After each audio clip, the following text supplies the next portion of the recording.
Good afternoon, morning, evening, whatever it is where you are, everyone. My name is Bella Vasta, and I am here with the Man, Shannon Hernandez. How are you today? Doing well. How about you, Bella? I'm wonderful. Great. Thanks for joining me today. We're pretty much going to just have an awesome rap session about, ooh, my picture went away. Do you see my picture or no? Yeah. Yeah, I can see you. Oh, I don't know what's going on my end. All I see is my picture with like this radio thing going around it. We're here today to talk to you guys about Google Plus. I know a lot of pet sitters have been wondering and annoyed at some times, but excited at others at the possibility of it. In addition to podcasting, um, and how powerful podcasting can be. Shannon and I actually met up at the recent Infusionsoft conference, Icon 14, last week. We're totally inspired by so many different things. Shannon, I don't know if you saw, I actually got to interview Peter Shankman on Friday, Oh, and it did was you all because really? of that conference.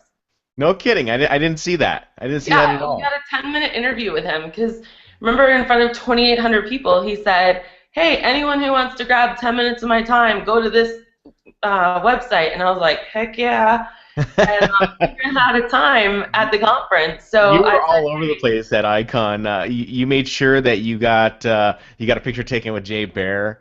oh, yeah. You were everywhere. It was funny. Yeah, I was You hanging were out with everything shy of being on the big screen.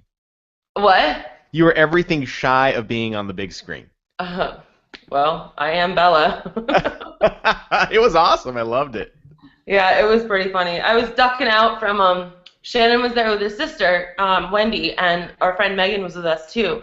And I kept ducking out and I was like, guys, I gotta go. I want to get a picture with Jay Bear. I want to get a picture with Simon or it was a really awesome conference. Way to go, Infusionsoft. And before you go any further, I felt bad because I didn't want to bother Jay Bear in his utility session at all, and I think the person, his handler, was like, he can't take any pictures right now. I think that's what we heard, and I was Yeah. like, oh, that sucks. I don't want to do that. That bums me out. I really wanted to take a picture with Jay Bear, but that's probably just not going to happen. So then I come back from Icon and I post a picture of Jay speaking in his in his session, and then I said, I really wanted to get a picture with you, Jay, but I didn't want to bother you. You looked very intense, and I just didn't want to bother you at all. And he was like, "Are you kidding me? You should have just walked up and taken a picture with me." And I was like, opportunity missed, opportunity missed." So it doesn't matter. He was still cool. He was cool with me on Google Plus, so it made up for it down the line. That's so cool. One thing I've always learned is ever since I was a kid, I was never afraid of the word no.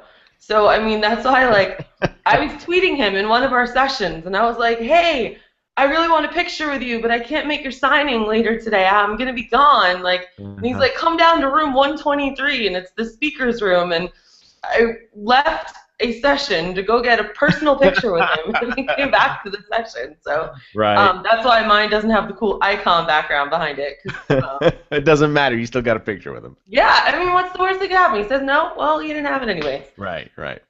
Cool. So Shannon, where should we start with Google Plus? Tell me what you know.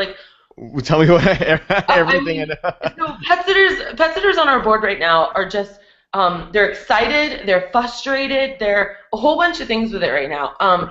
The we keep hearing that if we post more on Google Plus, that it will help us with the search engines. And why is that exactly? Like, how does that all work? Tell us why as business owners we should use it. Why you spend so much time on it? Why you've helped your sister's law firm, be so much on it. Talk to me about it. Right. I wouldn't say that Google Plus is the answer, the complete answer to your prayers. Google Plus is just another means to get people to index themselves inside of a Google search. So how it works basically is there are a number of different factors that are playing whenever you jump onto Google Plus.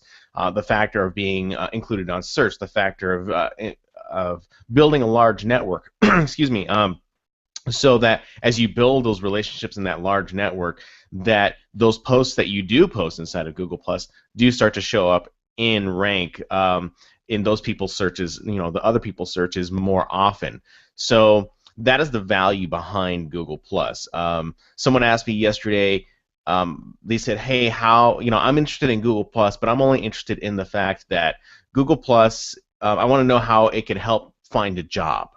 And there are people that I have seen on Google Plus that have found a job specifically by just participating in hangouts like this one. Or maybe they're in the audience and they participate in the audience. And so I've seen people gain, maybe employment. I've seen traffic go back to their website. Now, I'm not going to say that you're getting a massive amount of traffic to your website all the time. There's other little marketing strategies that you have to include. And I know that a lot of maybe your pet sitters are thinking to themselves, God, I just don't have the time for that. In all honesty, I said the exact same thing when I was helping my sister's website, and I was helping Hernandez Family Law, and I just was like, I don't have the time to do this at all. I don't have time to do the marketing. I could just get on Google Plus, and that's where the marketing will be. No. And the marketing also has to take place on the back end of your website and building an optimal email list. And I think, as you noticed yesterday when I sent out my email newsletter, my weekly newsletter, Bella, that as you're trying to communicate with these people on Google Plus, you want to gather an email address. Now, you want to gather an email address of people who are in a particular niche. So, they could be small business owners who are willing to spend, $90 or more, and then you just, this is all stuff that I learned at Icon that just kind of really drilled down more on what I need to do as a small business owner, especially for Hernandez Family Law. So what you're trying to do is you're trying to look for that audience on Google Plus. Google Plus, like I said, is not going to be your complete answer, but it definitely does help you whenever you do get those people on your list and you say, hey, I was posting on Google Plus, and you send an email out and you say, I was posting on Google Plus, this and that and the other thing. And as these people start to do these searches, then your posts start to show up and rank higher because they are doing these particular searches in Google.com. So Google knows everything. right. Right? So yeah, so you're trying to really optimize the experience for potential new customers into your email list. If you already have a current email list, you're just strengthening your brand overall whenever you're playing on Google Plus.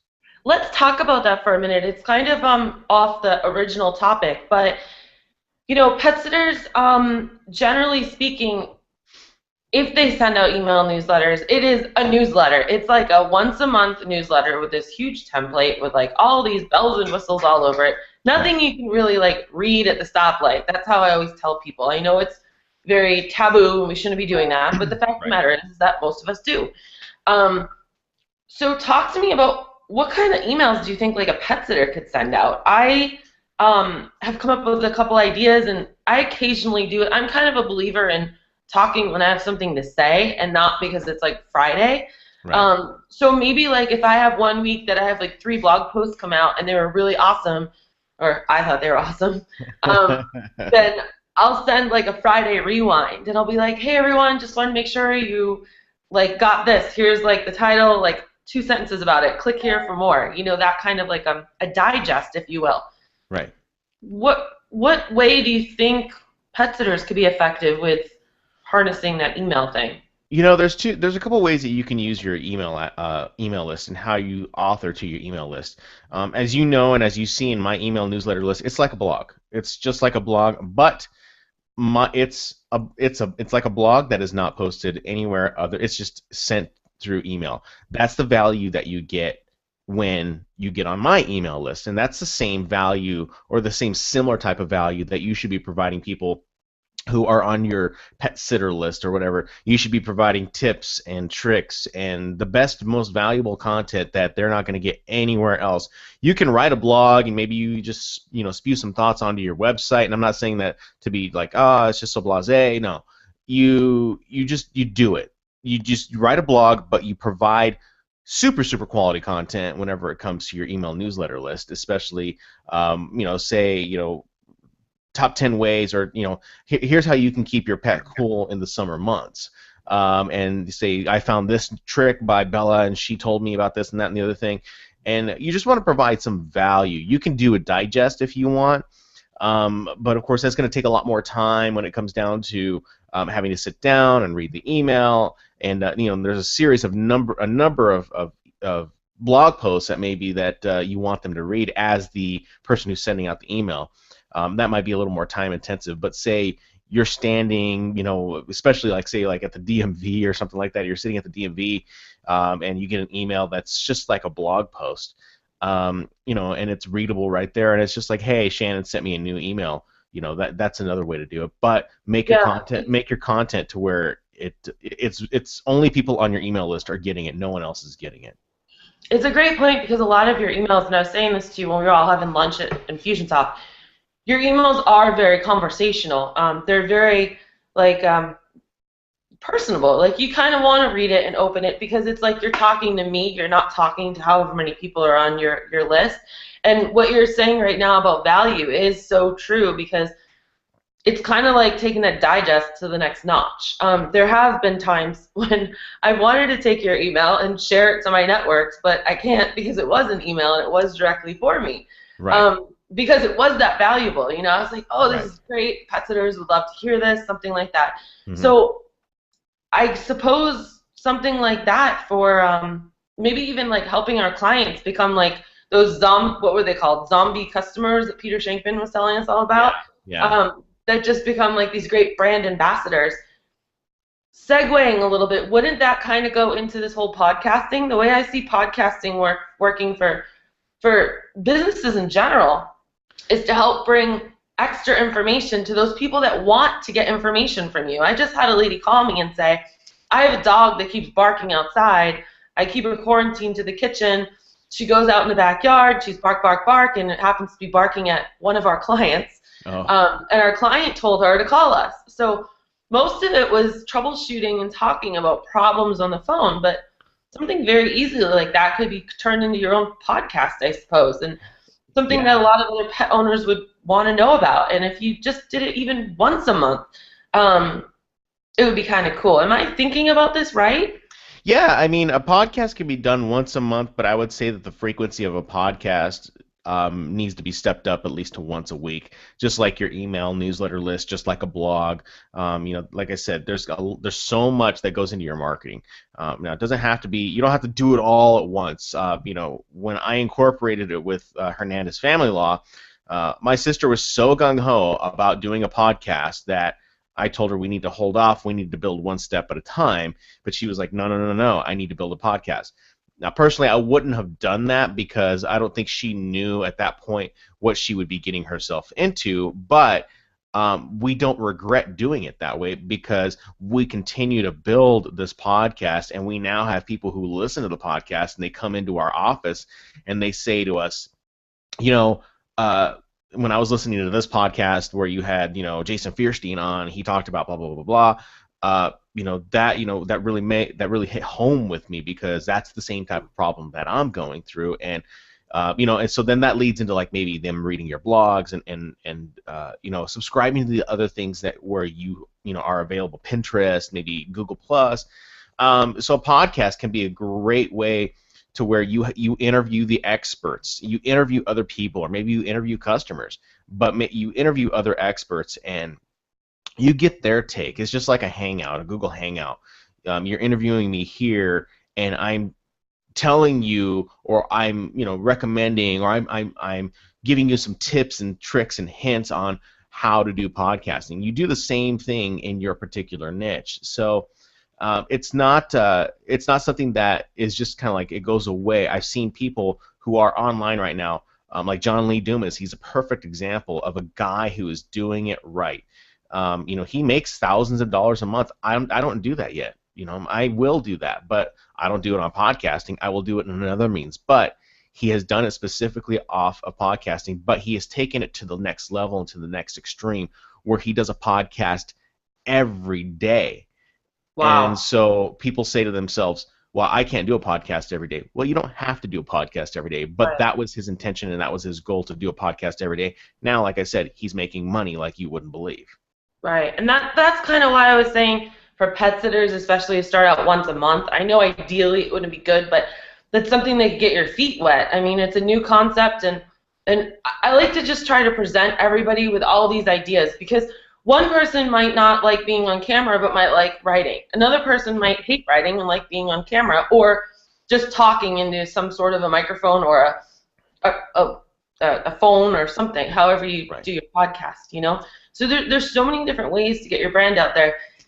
Can you explain to us, go into a little bit more depth, what your sister's podcast is, what her business is, what her podcast is like, and do you have any blogs set up already to kind of walk people through how to do a podcast? I think I have a couple blogs on my website that talk about creating a podcast, but they're very basic in nature.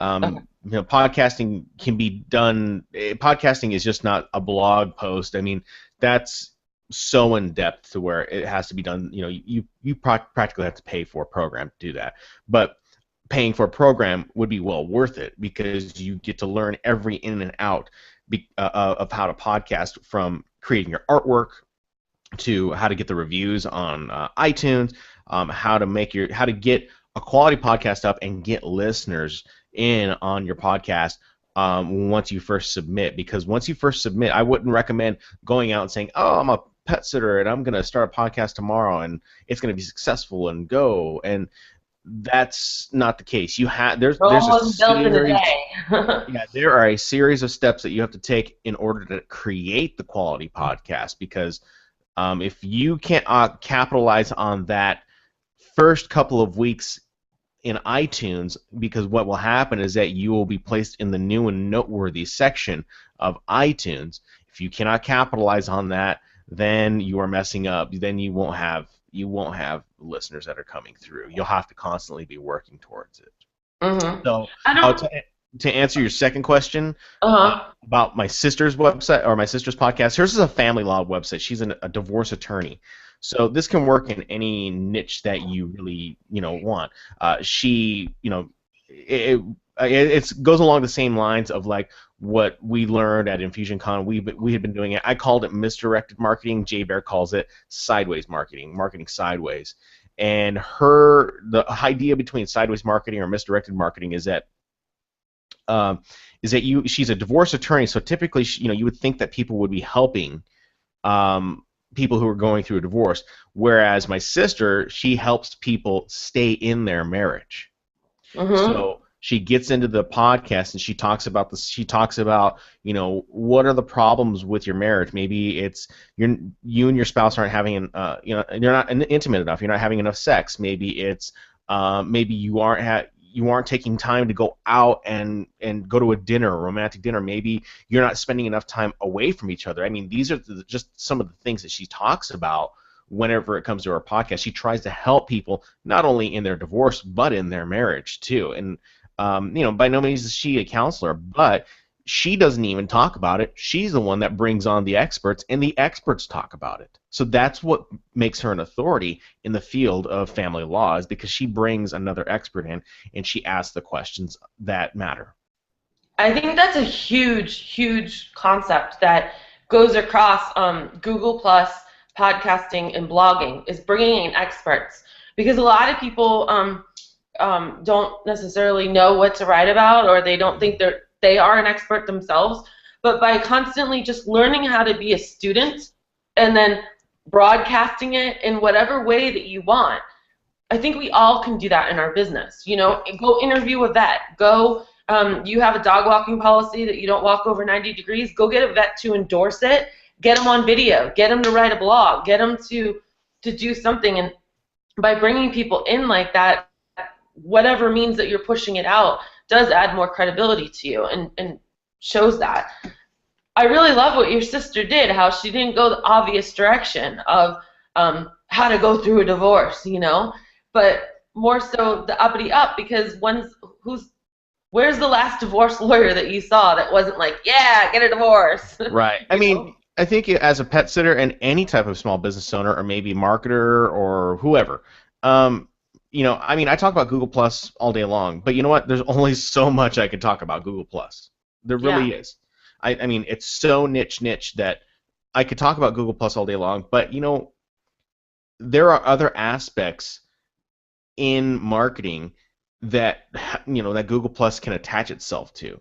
So I just don't talk about Google Plus all the time. I talk about the marketing behind how you can utilize the other things that will tie back to your Google Plus.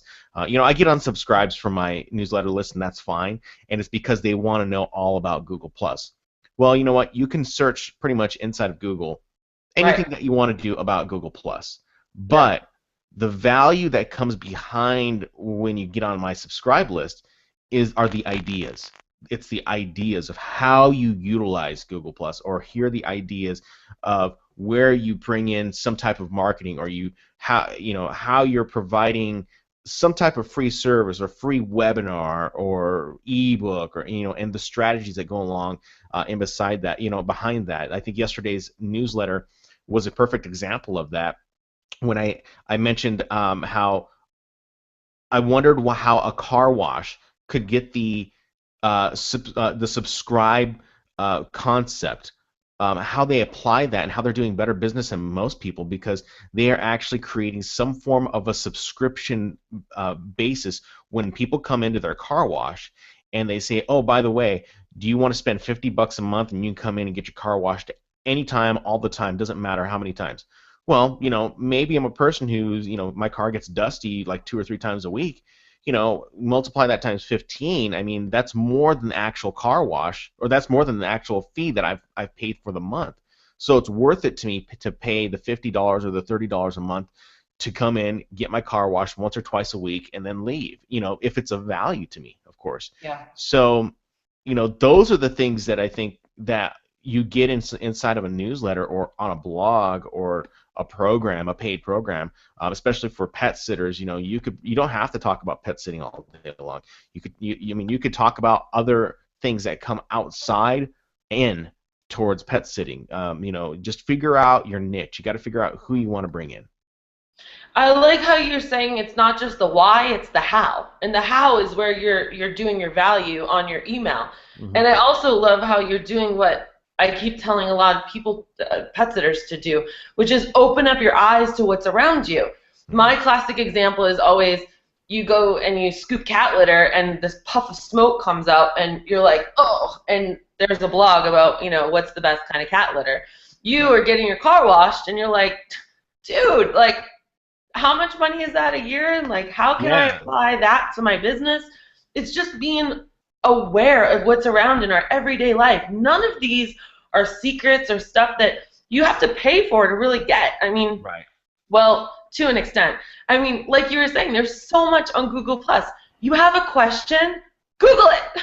Right. you know? Yeah, I mean, you can ask me and I will answer it for you. I will Yeah. answer it for you. Some people say, hey, how do you do Google authorship? And I'll refer them to other people's sites. Now, should you do that? Well, yes and no, because yes, I'm saying, hey, here, go to this guy. He probably does something on Google Plus that I don't do, but it's going to be the But you're same making information. yourself more valuable because what you're doing is embracing the community Hmm. and showing that it's a community effort and that you're not just you're on your high horse, and you know it all, because you don't.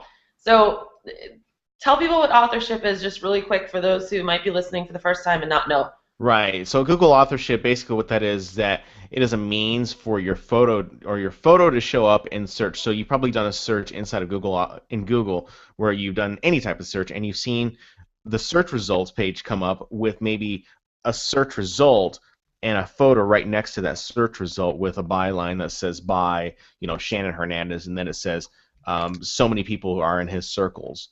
And so that's what Google authorship is. And so you have to tie that together by going into your website and on Google Plus, and of course that's what will happen. So, but it takes some time to make sure that it's working. You have to verify a lot of things. So that's what Google authorship is. I have a couple blogs on my website where that's what that is. Right, it's this right here, you guys. If you can see my screen, how my little picture comes up here, which is going to be really awesome, because when you Google and someone's looking for a pet sitting service, and oh boy, they might see like an actual picture, you're going to click on the picture before you click on something that doesn't have a picture. Right. Um, you know. Yeah, you want to try to You want to try. I mean, it's not guaranteed that your photo is going to show up every time because Google did change that. There are different levels in which maybe you're blogging for a highly authoritative site and your photo might show up. But for mostly what I have found is that my photo is showing up more in search, or on my website, just for my main website. So Yeah, mine too. And in our niche in the pet sitting world, there's not a lot of other pet sitters that actually have that hooked up. So it right. really gives us an advantage in our industry. Mhm. We're rounding towards the end of like the half hour here. What else should we tell people about? I mean, Uh, I love that we're talking so much about the how, like or the why, and bringing that to people. But I definitely think I'm gonna up my email a little bit. For my own jumpers, I call them jumpers, the people that are part of Jump Consulting. uh, I asked them last Friday because I get so excited about stuff, but I guess I'm always afraid of bombarding people with too much information. Although I'm always excited and oh my God, what's the word? Inspired that I don't want to bug people too much, but I'm also not so structured that I can say, okay, every Friday I'm going to send you something. So that's why I kind of adopted the when I have something to say, I'll say it to you. But maybe I'll try to be a little bit more consistent. Yeah, I think consistency is key when it comes down to people who want to read your stuff because then they look forward to reading it. Kind of holds you Yeah. accountable, every week. Yeah. I picked one heck of a day to actually publish mine. It's on Sunday, so Yeah, why did you pick Sunday? Curious.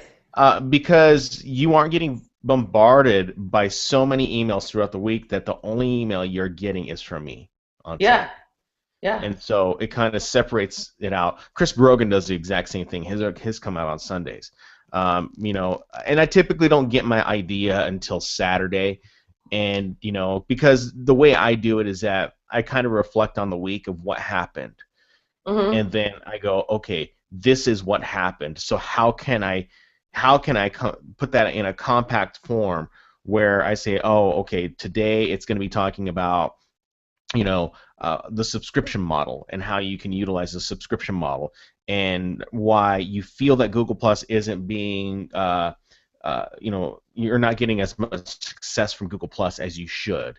And Right. so, like I said, there are a number of factors that go into getting someone on your email list. I never believed in email lists up until maybe 2 or 3 years ago.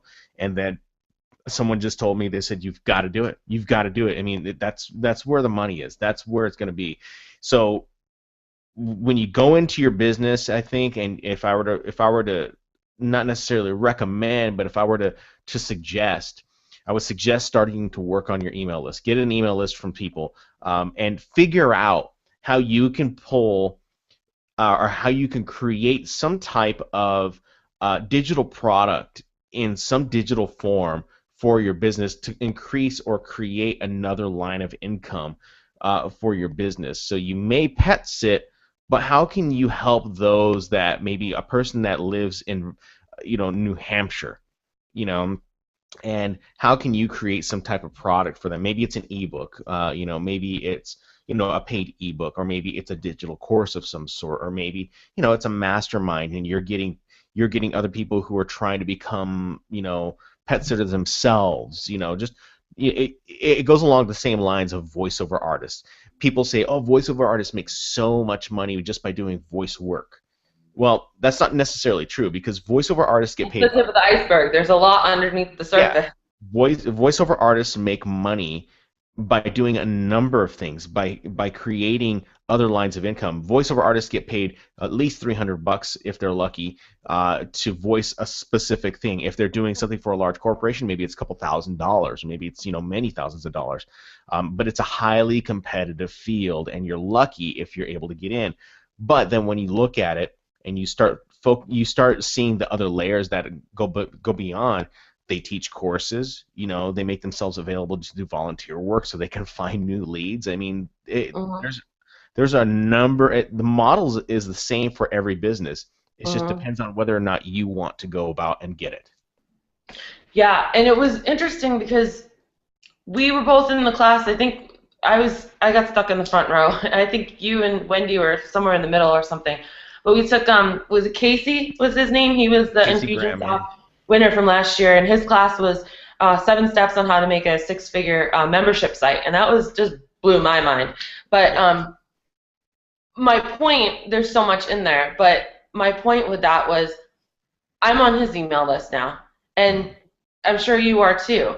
And he doesn't even do it once a week. It's like every other day, and Yeah.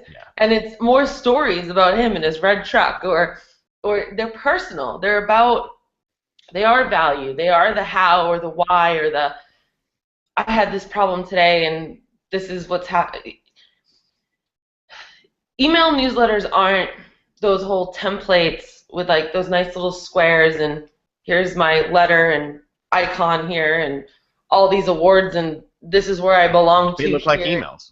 It's not that anymore. Yeah, they're like real emails. Like Yeah. dumb it down, just start writing. They're just like blogs. So I Yeah. know we've been all over the place today. I hope we kind of at least got some of your thought juices flowing.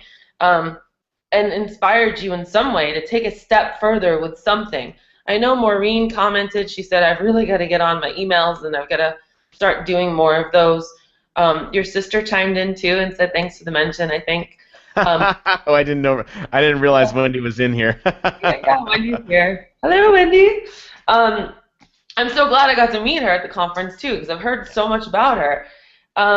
But when we're done, I'll send you a list, but why don't you send me her website, your podcast blogs, obviously your subscribe to your list too, so I can add that to this video Sure. because I know there's lots of people that weren't able to actually join us.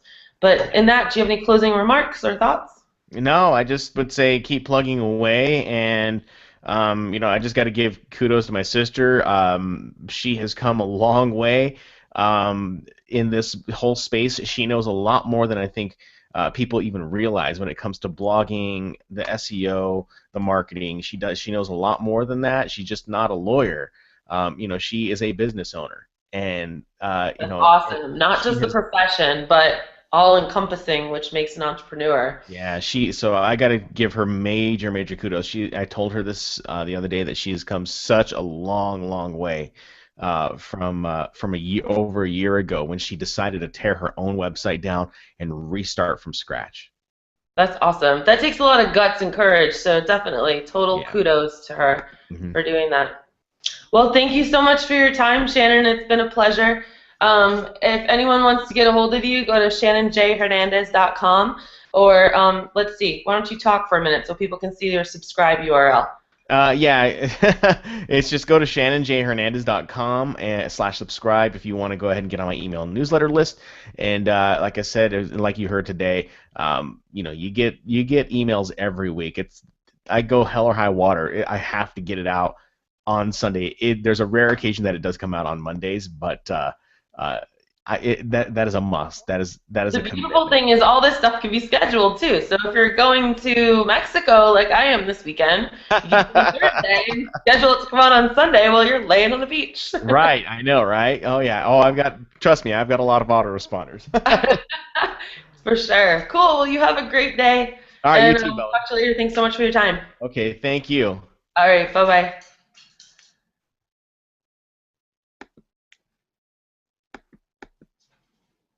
We're still. Oh.